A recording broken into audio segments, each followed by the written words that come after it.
Hi, everybody. I'm Bill Carlson with Café on Tampa. We're doing another one of our online interviews. Today, I've got Rick Homans, who's the CEO of the Tampa Bay Partnership. Rick, say hi and tell us about yourself.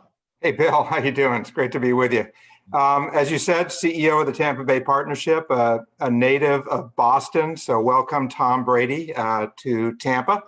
And lived in New Mexico for 30 years, ran the Economic Development Corp here, and have been running the partnership since 2015. And so I've been to Café Con Tampa before a couple times, and it's great to be with you in this new COVID-19 format here. Yeah, thank you for agreeing to do this again. I think you've spoken a couple times, and Dave Sobush has spoken, and you've had other folks, and you all have been a great source of information over the years. Tell us what the Tampa Bay Partnership is for anybody who doesn't know. Well, it's a group of we went through a change in 2015-16 and committed ourselves to public policy advocacy, working on regional issues that really drive the competitiveness of our metropolitan area against other communities across the country. So many issues need to be addressed on a regional scale, things like transportation, transit, workforce. And so we occupy that space where we're trying to bring people together, identify those issues, and drive solutions. So we're very focused on a couple of issues. Most of our time has been put into transportation and transit over the last 4 years, workforce development as well. And we've obviously, just like everybody else, have turned all of our attention to this coronavirus in the last couple of months, and beginning to, looking at the data as to how far we are declining in terms of our economic health when we hit the bottom, and tracking our recovery as we come up, and looking at as much data as we can to try to guide us and guide our leaders to make the best decisions possible. And your board is kind of a who's who of business leaders in the region, right? Well, there's about 40 CEOs that comprise the board of the partnership. We keep it intentionally small so that we can have conversations amongst the people. Staff of 5 people, very talented group. And again, extremely focused on key public policy and advocacy issues. So not afraid to get into a little tussle here and there when we need to, but we're an organization that is really committed to the betterment of the entire community and all the residents of Tampa Bay.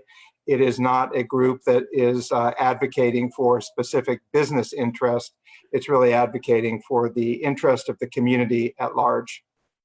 And by the way, Café Con Tampa style, if you have any questions, you can post them on the feed, either at the bottom of the screen or to the right. If you're watching on a PC or laptop, you can double click on the video, and then the screen will be on the right that will tell you how you can ask questions or post questions. And then on the phones, if you double click on the video, it's underneath. Some folks were asking us about that a few days ago. Rick, you have some slides you want to show us about the COVID-19 study, but before you get to that, could you just tell us, you mentioned that you track the economics of the region, and I'll put you on the spot. I know you didn't bring the slides, but could you give us like a 30-second snapshot of your regional competitiveness study, and what kind of where were we before COVID-19 hit? How does Tampa Bay as a region compare to other places? And by the way, maybe define Tampa Bay also, please. Well, the Tampa Bay that we have in the regional competitiveness report is the 8 counties, but it can be broken down into the 3 MSAs that make that up, or to individual counties to compare them with one another. And generally, it's the Hillsborough and Pinellas together that drive the numbers, and it's proportionally weighted to the population, which is essentially predominantly Hillsborough and Pinellas. What the competitiveness report is it's a framework for prosperity. So there are different drivers, such as infrastructure and innovation and civic quality, that we measure with a combination of 60 different indicators. that are available through public sources. So they're unimpeachable, they're not subjective, they're highly objective, and but together they create a picture of what are the indicators that we should be measuring as a region to track our prosperity as we move forward, and to see how competitive we are with other communities. So we take all these indicators and we put them up against 19 other peer markets in the country so that we can measure ourselves. And that's very instructive and important to do, because sometimes here in Tampa Bay, we get into our bubble and we see the cranes, we see the construction, we see, the traffic building, and we don't have any context to put that in. And so what this does is it puts our growth and development and our economic indicators into the context of how's the competition. And So what it showed. So we're all boosters of our cities and our region, and we all want to look at the best, as you said. Yeah. Could you just give us the 30-second view of what do you think are the highlights of what we were doing really well before this crisis, and what areas did we need to improve as a region? Well, what we were doing really well is growing. Our population was growing, and where we need to work is the makeup of our economy. We are essentially a service, retail, hospitality-based economy, which puts us especially at risk with this COVID-19 pandemic. Our average wages compared to the 20 are at the bottom. Our educational attainment level, so percentage of the population that has a associate's degree, a bachelor's degree, a advanced degree, is 19 or 20 out of the 20 markets. Our labor force participation, 19th out of the 20 markets. And a really telling indicator is our gross regional product per capita, because that's really a way to kind of normalize the health and the wealth of our economy. And in that indicator, we're 20th as well. And we're way behind the top quintile. I think our number is something like around $40,000 per capita.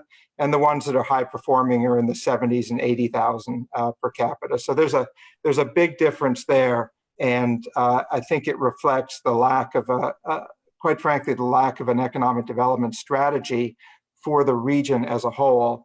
And we've got a ways to go there. And that task is going to become even more critical and even more difficult post-pandemic as we get into the recovery. You talked a minute ago about how the Tampa Bay partnership has changed a few years ago. Who owns that strategy now, or who owns the solutions for this? There really is not a group that has the regional economic development strategy, and nobody ever really has had that strategy in the past. The partnership at one point produced a business plan for the region, but there was never quite, this is before my time, but there was never, quite frankly, the buy-in from the entire region.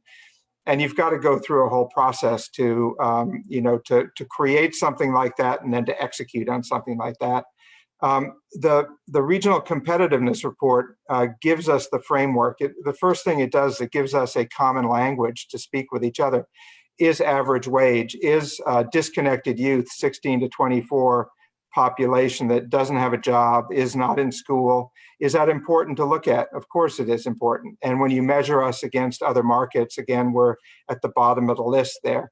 But this gives us a set of metrics to look at and talk about together so we can develop a strategy. And as we execute the strategy, we can track our performance and our progress and results, which we've never had before. It's like a business. A business has a dashboard. It looks at, where it's doing well, where it's not doing well, and it comes up with strategies to do better where it's not performing well. We as a community don't have that. Sorry, one last question before we go on to what's happening today. You mentioned diversity of our economy. How do we do that? How do we make our economy diverse? I know folks have been talking about that for 50 or more years. How do we make that happen?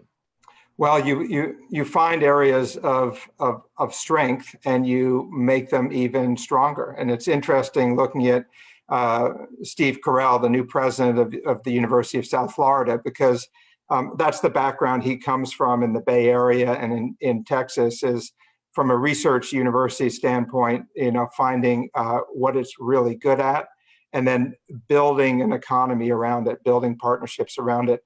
I happen to think one of the things that we are exceptional at in Tampa Bay is data and big data. And I think that that is going to be an area that's going to be even more important, more critical as we go forward post-pandemic, as we get into issues like contact tracing, as we cybersecurity, things like that. I think we have opportunities in Tampa Bay to move very quickly to be a player in a market like that. But it's a decision that has to be made by the leadership, and one has to concentrate resources and effort and energy into it. And one has to, track one's performance and set high goals. And I don't know that we've ever done that as a community.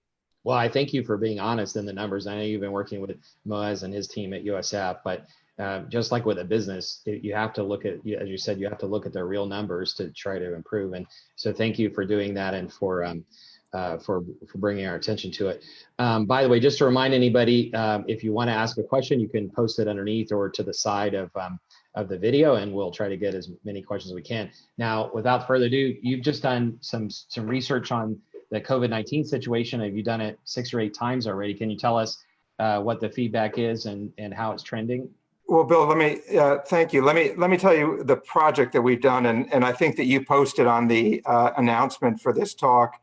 People can subscribe to this State of the Region COVID-19 newsletter, which we would welcome new subscribers. But we entered into this project with the United Way Suncoast, with Community Foundation of Tampa Bay, and with the Muma College of Business at the University of South Florida. And the idea was at the beginning that we would do one newsletter a week looking at unique data that would give us insights into the impact of COVID-19. It's pretty much turned out that we're producing 2 to usually 3 newsletters a week. There's so much good data to report. I should qualify good. There's a lot of data to report, some of which is not so good. And we've also invested in a survey that we do every 2 weeks. We've just published our second survey. The third one will be in the field later this week, and we'll publish it a week from Friday. But the purpose of that survey is really to track public opinions and public sentiment, how people are feeling, confidence levels. As we reopen the economy, how secure do people feel about attending, sporting events or going back to work or going out to eat at a restaurant? What kind of things would they need to see? So we've done we've done 9 reports so far, and one can go back if one subscribes and look at each one of them. But the one that came out on Friday is all about the second survey. And if you don't mind, I want to walk you through some of the results of that. I think that would be interesting. So I'm going to walk through this, and hopefully you can see that slide on the screen. And let me see. And I knew this would happen where, okay, here we go. Okay, so let me just start some key takeaways at the beginning. And again, this survey was done April 15th and 16th, and the one before that was done April 1st and 2nd. So this has a little bit of lag time on it, but the 4 key takeaways were: number 1, people are feeling a lot more optimistic about getting through this crisis, but they're still cautious about reopening the economy. Residents who have lost their jobs, 1 in 4 working residents lost their jobs. They're starting to feel a little better about their prospects going forward. And you'll see some numbers that are pretty pronounced about that. Can I stop you there for a second, Rick? I was listening to Jerry Parrish from Florida Chamber, I think it was last week, and forgive me if I get the number wrong, but I think he was projecting by midsummer, by the beginning of the end of this, that the unemployment rate would be up to about 20%, where it was like around 3.5 before. But based on what you're saying on this survey, it could be as high as 25% right now. Is that kind of, I mean, can we correlate those two or not? No, you can't. And I asked my team, why can't I? And there was a lot of reasons why you can't correlate them. But I will tell you that the Tampa Bay Regional Planning Council did their economic model, which we published last week. And they show are forecasting that in the 6-county Tampa Bay area with about 2 million employed residents, 218,000, so over 10% will lose their jobs during this pandemic. And they consider that to be a conservative estimate. So I think the numbers are all over the place. And one of the big problems is we really don't have a good feel because our state unemployment system is not working. So we quite frankly don't know what the numbers look like until we get a better sense of those people who are filing for unemployment through that system. But the one thing to be very cognizant of is this pandemic is hitting a portion of our population, particularly the African American community, in a very disproportionate way. And the recovery has to be disproportionate as well to make sure that this segment of our population is taken care of. And the final thing is we had residents assess their view of local governing bodies and elected officials, and Mayor Jane Castor came out way on top on this list, and you'll see the list, and it really does position her as a regional leader because the people that we surveyed were throughout the Tampa Bay region, and this gives her an opportunity to be people in the region view her as a leader. But the first thing just wanted to show you is we asked where people felt we were in the crisis. And the first bar that you see in gray is our survey from 2 weeks before. So you can see in each one of these cases that they really moved to sort of the halfway, the peak, near the end. People are feeling like we are making progress through this pandemic. And 47% of the residents believe we are more than halfway through the crisis. And that's compared to 19% 2 weeks ago. So a big jump there.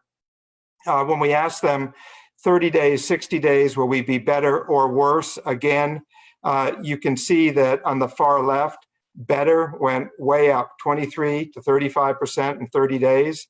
When you go over to 60 days, you can see it went up from 53 to 61%. And clearly, people are more optimistic and feeling like we're progressing.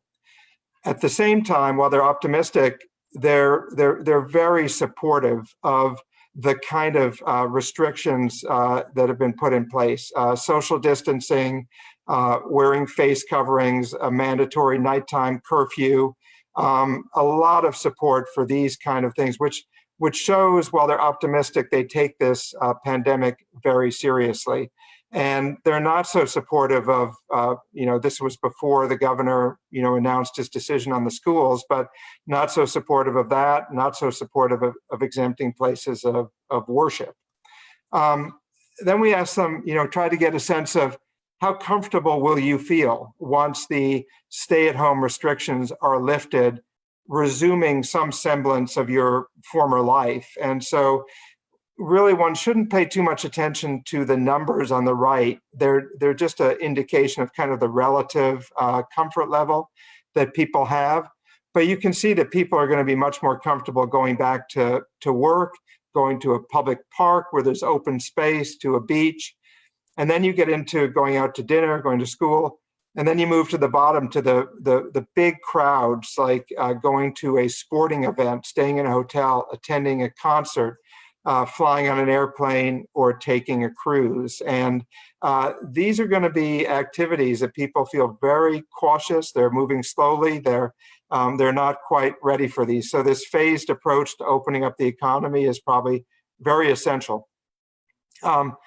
People, more than half of the residents are very concerned about the impact of COVID-19 on themselves. And Big difference here is you have African American residents who are 76%, concerned, very concerned about this, and that compares to 51% in the general population. So amongst African Americans, they are feeling particularly vulnerable about this pandemic. And then and this is, I think, what one just has to look at between the first wave that we asked and the second wave. In each one of these areas, whether it's getting sick, food or supplies, paying bills, separating from friends, losing savings, people are less concerned about those things as we're moving forward. So not appreciably so, but every single one of them was either the same or less. So there's movement there. We asked, got a sense of what has happened to people. Have they been working from home? Had their hours reduced, pay wages reduced? And generally within the margin of error, this all stayed fairly similar, except there's more people working from home. But 1 in 4 working residents have been laid off or furloughed. That's a lot of people. And again, when you look at the African American respondents to the survey, 1 in 3 have been laid off or furloughed. So a bigger impact on that community.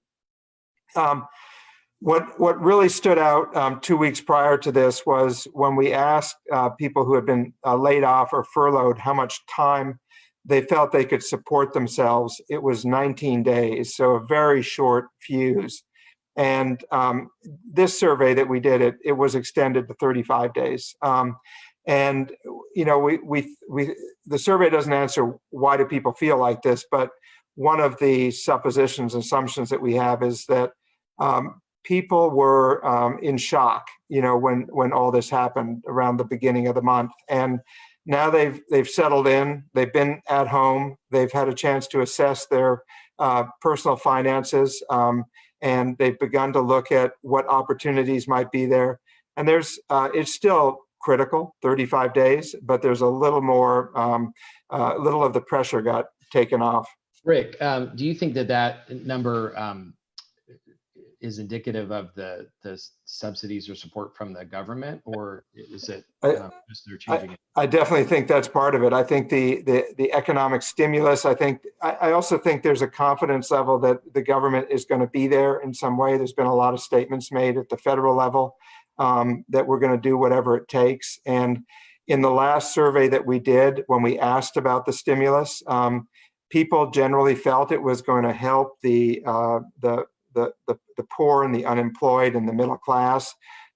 They didn't feel like it was weighted towards the wealthy and big companies and all that. So they felt like it was on target. And I think during this period, people started to receive their checks, and I'm sure that impacted it as well. Another question that I just got online was that someone was surprised that the lack of childcare was not a bigger concern. Any insights into that? Well, I think most people are at, I'm assuming they're talking about this year. A lot of people are at home, so they're with their children, with their families. So that's not as critical a need if you're unemployed and you don't have the ability to leave the home and look for a job. When people do need to, when we start to reopen and when people start that process, obviously that's going to become a much more critical issue to deal with. Yeah, one thing we were talking about, Rick and I were talking about before we went online was how nice it is for some of us to work from home. You get to see your kids more than you normally would, and I wonder, and we were wondering together what that might do to the kind of the future of business. We know that working remotely has been a big option for 20 or 30 years now, but now that everybody's got a taste of it, how many people will insist on it or would prefer that? Well, and Bill, I've got to say, and I think this is something that's happening too, and we're going to be probing this in the future. But there's some of us who are just so fortunate to be able to work at home, to be able to keep our job, but I go every day thinking about the most vulnerable in our population who were in about 30% of our population is employed in these very vulnerable professions in the restaurant industry, the hotel industry, and who just have lost their jobs and have families to support. And they really have very little optimism on the horizon, something to be optimistic about. So, I keep that in mind every day, and we as a community are going to have to come together in as we already have, but continue that. And we've had some talks with some of the nonprofit providers on the front lines, and one of their big concerns is that people are giving right now to them, but they might not realize that this is they need sustained giving, they need sustained support, and things will run out at the federal level. Our local governments are going to be strapped for funds, and there's going to have to be a much higher level of corporate and personal philanthropy in the community to help us during this recovery phase. But just an aside. Just want to finish off with the political figures a little bit, and I think what's interesting about this is Mayor Castor, as I said before, just very, very high positive when you add the excellent and very good together. And when you add the good together, then you're in the 80+%. As you look at this, you can see some pretty high polarization with Governor DeSantis and President Trump. There's a strong group of very positive, very favorable, and there's also an equally strong or group of people that rate them as poor leadership during this time. So we're going to be tracking this as we go forward, which should be interesting. But the final thing is, which kind of relates to that to some degree, is we asked how people are going to know when this pandemic is over. And I think we're seeing this, play out every evening at the White House press conferences with the constant tussle between the public health experts, Dr. Birx and Fauci and President Trump. People have much more confidence in the public health officials, and they're looking to them to bless and support and endorse any sort of reopening of the economy. So I think the message that this slide shows is that as the government officials move to reopen the economy, for the public to have a feel of confidence and a comfort level with that, they've got to have the public health officials on board. And so they've got to follow the science, they've got to follow the data in order to make these decisions. And so that's where we are. What I wanted to put up this too, if people want to subscribe, they've got your link, but they can also go to stateoftheregion.com. This is the page that they'll see right at top in that red bar. They can just enter in their email address in that white area there, press subscribe, and they'll get the next issue of the newsletter. Yeah, thank you so much for sharing that with us, and also for inviting people to get the newsletter and participate in the information. I mean, we've seen a democratization of information over the last 10 or 20 years, and I think some people may be surprised, and I'm sure most people would be happy that considering who your investors are, that you're putting forth information like that and making it available to everyone. So thanks not only to you, but to your investors as well. You talked a lot about poverty. I put together a website, tampascorecard.com, a few months ago, which is similar data that you have on a city level that I also worked with USF on. And I think you're going to be putting out some city level data, but the poverty rates in Tampa in particular are really bad, and in many parts of the region. Since you addressed it, what do you think might be some of the issues with that? And if we have a chance to kind of reinvent ourselves in the next 10 years before the next crash, what do you think we ought to do differently? Well, I think one of the things that's happened, and this is a national issue, is the digitalization of jobs. And I think that the number of jobs that have increased to kind of medium levels and high levels of competency with those computer digital skills. And I think that's something that quite frankly, right now, as there's a large group of people unemployed who are at home and who may have access to a computer, this is a great time to embed those skills that are so necessary in the economy of today and the future in our population. So I think we need to try to take advantage of this time in order to do that. But we need to focus on what skills we actually need, what industries we want to grow, and what kind of skill requirements it's going to take to to be a leader in them, and then get the job done. It's when one doesn't have a strategy and a plan and a focus and a goal, one tends to go in a lot of different directions, and it's not a very productive effort. And I think, quite frankly, that's the story of Tampa Bay in many ways. We are pulled by different cities. We're pulled by different counties. We're combative and competitive, to a large degree, collaborative in some respects, but largely not. And I think that's fundamentally got to change if we are going to emerge on the national scene in a more competitive way. It's interesting that how you're approaching this, and I applaud you for doing it. We're really in what I think is a consensus-based community and economy now. That the whole genesis of Café con Tampa is bringing information to the public and letting people network with each other. But the fact that you're looking at these issues, and unlike some organizations that stand up, you're not saying, "Hey, we come follow us. We have the solution." You're in a way asking the question. You're just providing the data, and it's an evolution. It's a really interesting process. So when you get to the next level, please come and talk to us about it.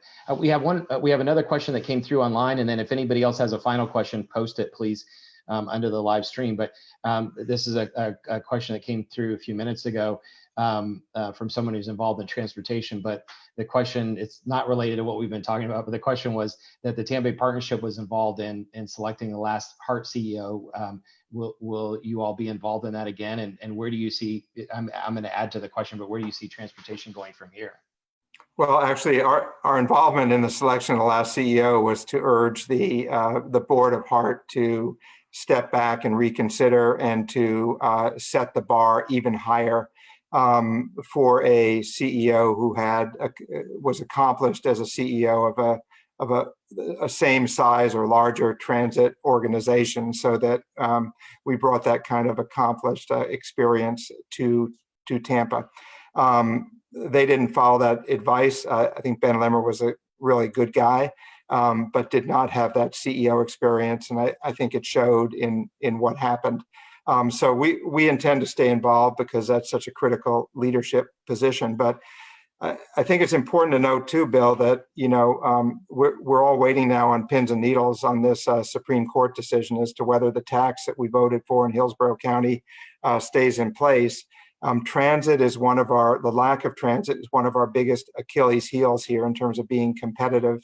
And data from USF, from the Mooma College of Business, has showed that the availability of transit is one of the biggest enablers of improvements in poverty and job opportunity, because it creates ways for people to access jobs. And during this next period, where we have such a high rate of unemployment amongst the lower class and the middle class and the people who are in these service and retail and hospitality jobs, without a good transit system, it's going to be that much harder to connect these individuals with new jobs. And so that's going to be a big issue for us as we go forward, is what we do about transit and how we create more access to more opportunity in Tampa Bay. So I've spoken to both sides of the court case, and both sides feel like they're going to prevail.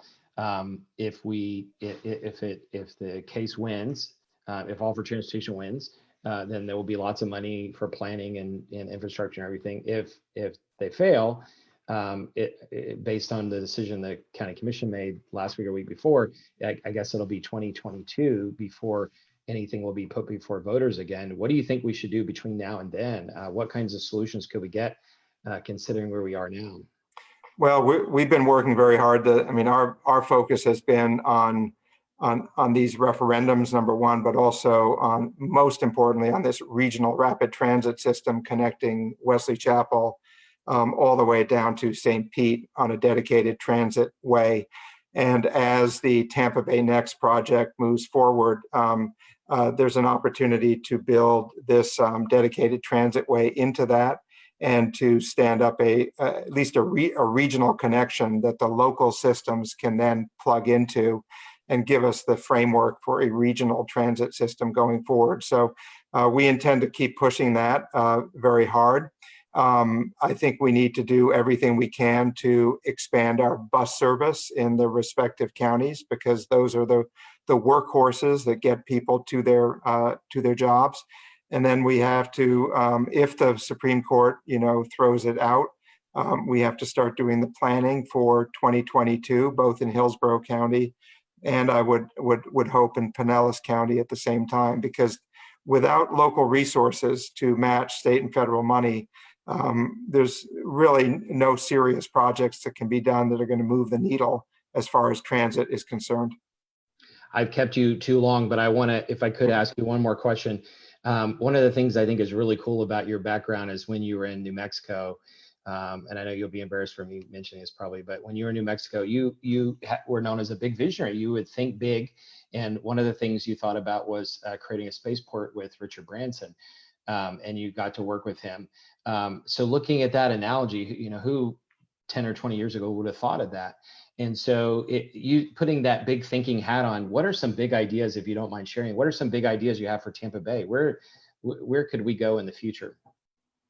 Well, I began to express one before, which is all around big data. And I quite frankly think that the healthcare industry overall, which we're very strong in too, has that kind of foundation going forward too, as people, it's very data based, and it's going to be focused on wellness and keeping people healthy, and all of the connections like Fitbits and Apple Watches and all that are driving the consumer to stay healthy and stay out of what we know is the traditional healthcare system. So I think the future of healthcare is all about data, and I think that Tampa Bay could play a very strong leadership role in the new models of healthcare and really become an example. One thing that I've always had as kind of an indicator of our success is we've taken benchmark trips to many other cities to see this or see that and learn, how did you do this? And in all my time here, which is I'm still relatively new, came here 2012, but I have yet to get a call from another market saying, we want to come to Tampa Bay to see how you did X, Y, Z. I think we'll know we're on the right track when we start to get those calls, whether it's about our first highway-based regional rapid transit system, or it's about our big data approach to healthcare. That's an exciting place to be when people are looking to us for leadership, and hopefully that will be in the cards in the future. Hey, well, thank you very much. Thanks for your big ideas, and thanks for addressing the important issues that not everybody wants to talk about. But please come back and keep us posted on the additional data that you find and what recommendations you have for the future. Okay, Bill. And listen, thanks for your service, and thanks for putting this together. Thank you. Bye. Appreciate it.